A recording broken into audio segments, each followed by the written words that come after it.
Hi, I'm Neil Sackmary. Hi, I'm State Trooper Sean Hagstrom with the Nevada State Police Highway Patrol Division, PEIO. Please stay tuned for the next episode of Trooper Talk. And together, we can make a difference. Here we are live at the 360 Vegas studios with this edition of Trooper Talk. We have some special guests today. I always say that, but this time it's really cool. Trooper Hagstrom is here. He's been working diligently to always bring in great guests. Absolutely. We have someone that is here that hasn't been here for a few weeks, and then we have a really special guest. So please introduce yourself and tell us what you do for Nevada State Police. Absolutely. So I'm Trooper Villanueva with Nevada State Police. I am the sworn recruiter for Southern Command or Region 1. My job is to recruit people to come join us on the police force, not only sworn officers, but admin assistants as well as dispatchers.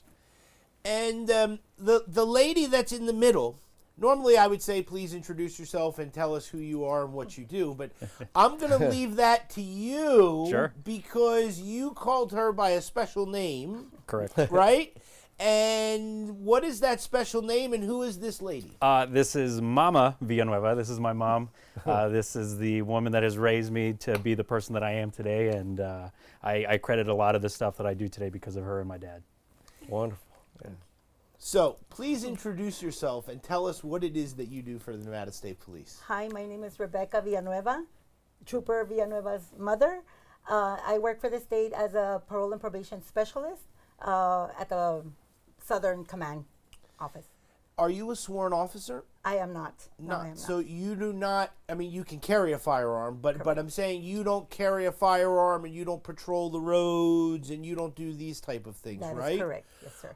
But what you do is so critical to the entire Nevada State Police in an entirety that we talk about you all the time on Trooper Talk. Mm-hmm.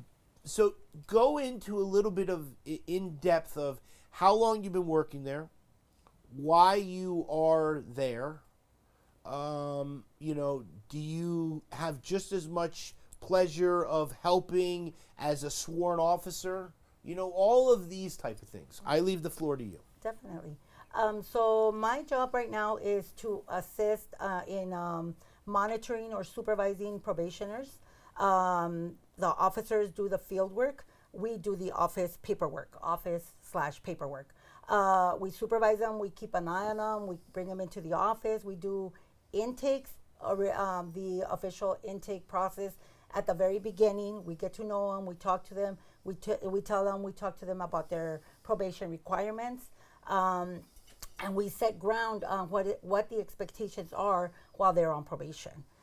After that, we start monitoring them, making sure they're doing their requirements, complying with the requirements, such as any counseling, any curfews, any scram devices that we need to set them up on. So anything that the judge or the court orders, we make sure that they're complying with. Mm-hmm. Cool, right? It's amazing. Very yeah. cool. Absolutely. And so to be able to have not only the resource of your mom, Mm-hmm. right, in your job, Mm-hmm. but it's so important that this is what the relationship of Nevada State Police is from the top all the way down. And this is why someone would say, oh, listen, my son, here's an interesting career if you're interested in doing it. Right. Go. She takes a good amount of stress off of those officers for sure, doing all of the administrative work side of that caseload. I started my career at Parole and Probation. I was there for 4.5 years, and I can tell you that the paperwork side and the case management side is one of the biggest stressors over at Parole and Probation. I wanted to show that this is they streamline and make our jobs so much better. We just spent last couple episodes talking about administrative assistants and administrative managers and how important they are for the Nevada State Police. And that's why we're always trying to recruit them, right. and we're always looking for them, not only them, but dispatchers and, of course, our officers. Do me a favor. Look into this camera right here. This Yes, one right here. okay, Yeah, perfect. All right. And tell people that if they want to come and spend time with you and go to the Parole and Probation Department, and your son, he's going to talk about this right after, right? that they should go to Nevada State Police? Yes, absolutely. If you're interested for working for parole and probation, you can come see me or anybody in our office. It's definitely an interesting job. It's fun. It's very interesting. It's sometimes challenging, but I recommend that you come and see me if you're interested, or anybody else in the office. There's many other people. There's a lot of positions for non-sworn, just like me. There's PSI writers, which they write reports for the courts. It's an insight of the person's background that goes to the judge, so that the judge knows before they do the sentencing on what this offender or the person they're sentencing is about. Social history, criminal history, family history. There's a lot of information on that report. So there's those workers there. Then there's us that supervise or monitor once they become sentenced to probation. Then we take over. People think parole and probation, yeah, we just manage them and we make sure this and that. But did you hear all the things that they do extra? If they're homeless or they go out of their way to try to find them a home or jobs or different stuff. And these are kind of the behind the scenes that people don't really see what Nevada State Police does. Absolutely. Or especially with their jobs, because they're so crucial. Reading Week. Yes, Neil, you know what? This in March, in the beginning of March, March 3rd through the 7th. Yes. And it ends tomorrow. I have another school to go tomorrow, so I'm going to be on the east side tomorrow. But Nevada Reading Week goes from March 3rd to the 7th. We've been doing elementary schools every morning, whether it's one or two. I've been doing at least one or two every day. And we had some of our supervisors, and we had Drone, remember Sergeant Drone, and that's one of his lieutenants.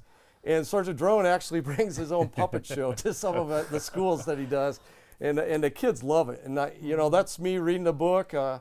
I had this same book that I started using at their libraries. It was a very good one. It's called The Garden of Abdul Ghazi. And it's kind of like, you think it's going one way, but then it tricks you at the end, and the kids really like it. So, I mean, it's kind of an exciting book. So I've been using that at a lot of the schools that I've been visiting throughout the week. I think this picture is important because I like to tell people that we are also people as well on the other side of the uniform, 100%. right? So we need to start humanizing the badge.